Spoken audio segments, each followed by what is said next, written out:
2 Chronicles chapter 24. Joash repairs the temple. Joash was 7 years old when he became king, and he reigned in Jerusalem 40 years. His mother's name was Zibiah. She was from Beersheba.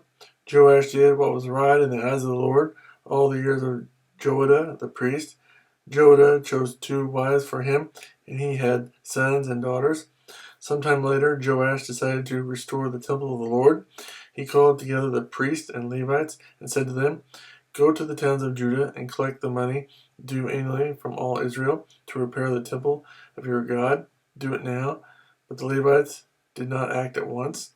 Therefore the king summoned Jehoiada, the chief priest, and said to him, "Why haven't you required the Levites to bring in from Judah and Jerusalem the tax imposed by Moses, the servant of the Lord, and by the assembly of Israel for the tent of the testimony?"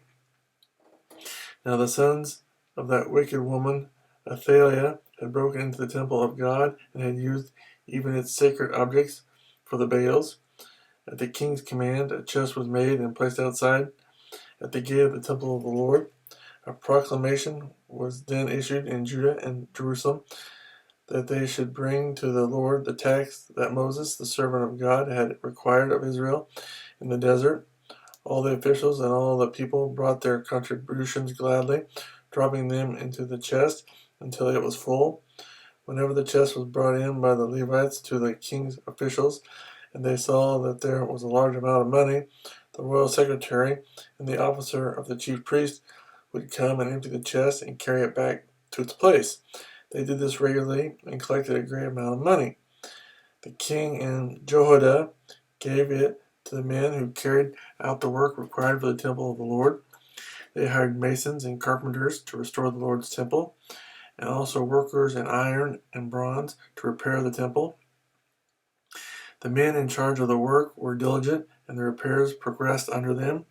They rebuilt the temple of God according to its original design and reinforced it.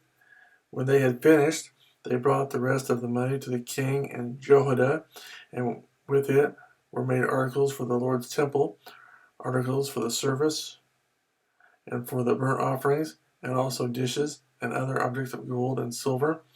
As long as Jehoiada lived, burnt offerings were presented continually in the temple of the Lord.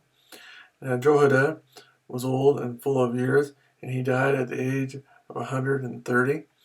He was buried with the kings in the city of David because of the good he had done in Israel for the God and his temple. The wickedness of Joash. After the death of Joadah, the officials of Judah came and paid homage to the king, and he listened to them. They abandoned the temple of the Lord, the God of their fathers, and worshipped Asherah poles and idols. Because of their guilt, God's anger came upon Judah and Jerusalem. Although the Lord sent prophets to the people to bring them back to him, and though they testified against them, they would not listen. Then the Spirit of God came upon Zechariah, son of Jehoiada, the priest. He stood before the people and said, "This is what God says. Why do you disobey the Lord's commands? You will not prosper. Because you have forsaken the Lord, he has forsaken you." But they plotted against him, and by order of the king, they stoned him to death in the courtyard of the Lord's temple.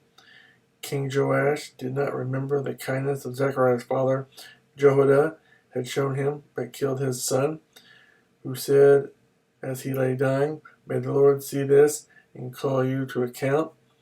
At the turn of the year, the army of Aram marched against Joash. It invaded Judah and Jerusalem and killed all the leaders of the people. They sent all the plunder to their king in Damascus. Although the Aramean army had come with only a few men, the Lord delivered into their hands a much larger army, because Judah had forsaken the Lord, the God of their fathers. Judgment was executed on Joash. When the Arameans withdrew, they left Joash severely wounded. His officials conspired against him for murdering the son of Jehoiada, the priest, and they killed him in his bed. So he died and was buried in the city of David, but not in the tombs of the kings.